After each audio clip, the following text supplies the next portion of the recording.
السلام علیکم ورحمۃ اللہ تعالی وبرکاتہ۔ امید کرتا ہوں ناظرین آپ سبھی حضرات خیر و عافیت کے ساتھ ہوں گے۔ آئیے آج میں آپ کو بتاؤں کہ حضرت عزرائیل علیہ السلام جن کا کام یہ ہے کہ وہ لوگوں کی جان نکالا کرتے ہیں، لوگوں کی روح قبض کیا کرتے ہیں۔ حضرت عزرائیل علیہ السلام کی دوستی تھی حضرت یعقوب علیہ نبینا علیہ الصلاۃ والتسلیم سے۔ حضرت یعقوب علیہ السلام اللہ کے نبی، ان کی دوستی حضرت عزرائیل علیہ السلام جو روح قبض کرنے والے فرشتے ہیں ان سے تھی۔ تو آئیے مزے کی بات یہ ہے کہ ایک مرتبہ حضرت عزرائیل علیہ السلام حضرت یعقوب علیہ السلام کے پاس آئے اور آپ نے فرمایا کہ اے عزرائیل، کیا تم میری روح قبض کرنے آئے ہو یا پھر ملاقات کے لیے آئے ہو؟ تو حضرت عزرائیل علیہ السلام کہتے ہیں کہ نہیں، میں تو روح قبض کرنے کے لیے نہیں آیا، بلکہ آج میں آپ سے ملاقات کے لیے آیا ہوں۔ حضرت یعقوب علیہ السلام کہتے ہیں کہ ٹھیک ہے، اچھی بات ہے، مجھے آپ سے ایک بات کرنی تھی۔ کہا کہ آپ فرمائیں، کیا بات کرنی تھی؟ کہا کہ جب میری موت کا وقت قریب آ جائے تو تمہاری آمد سے پہلے مجھے آگاہ کر دینا۔ کہا کہ ٹھیک ہے، بات ڈن ہو گئی۔ کچھ دن گزرے، جب حضرت یعقوب علیہ نبینا علیہ الصلاۃ والتسلیم کا آخری وقت آیا تو آپ آ گئے، حضرت ملک الموت حضرت عزرائیل علیہ السلام آ گئے اور آپ نے فرمایا کہ میں نے تم سے کہا نہیں تھا اور تم نے وعدہ نہیں کیا تھا کہ تمہارے آنے سے پہلے خبر کر دوں گا، آگاہ کر دوں گا؟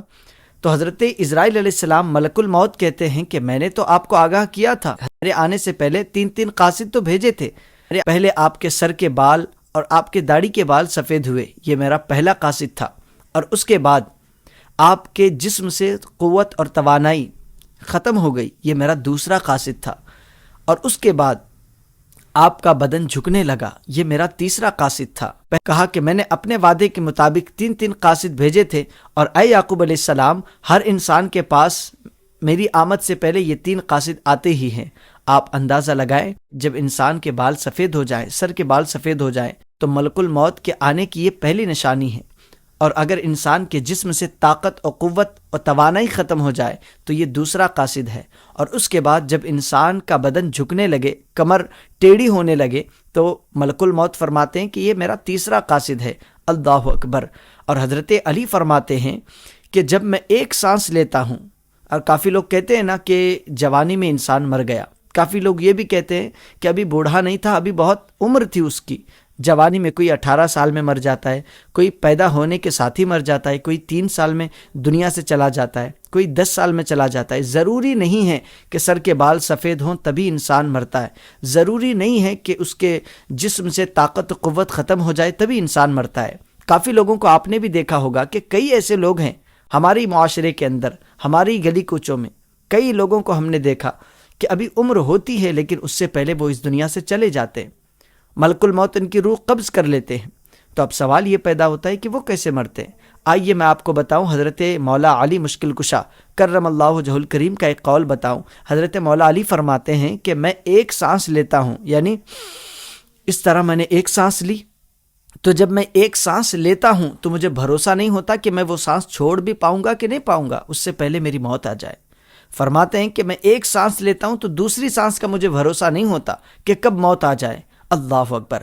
اس قدر موت کا خوف رکھتے تھے، اس قدر موت سے ڈرتے تھے۔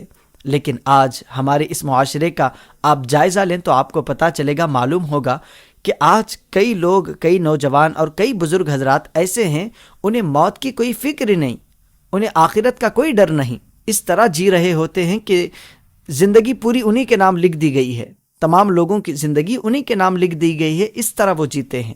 تو خدا را ایسا نہ کریں، بلکہ موت کا خوف رکھ کر جینے کی کوشش کریں، کیونکہ انسان کی زندگی کا کوئی بھروسہ نہیں۔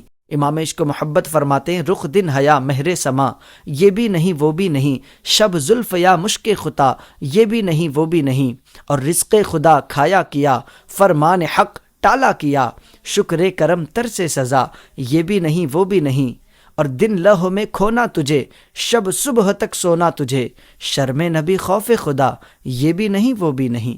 اللہ تبارک و تعالی ہم تمام کو آخرت کی فکر کی توفیق عطا فرمائے، اور مرنے سے پہلے موت کی تیاریاں کرنے کی رب ہمیں توفیق عطا فرمائے۔ اللہ تبارک و تعالی ہم تمام کے کہنے سننے کو اپنی بارگاہ میں قبول فرمائے۔ آمین یا رب العالمین۔ السلام علیکم ورحمۃ اللہ تعالی وبرکاتہ۔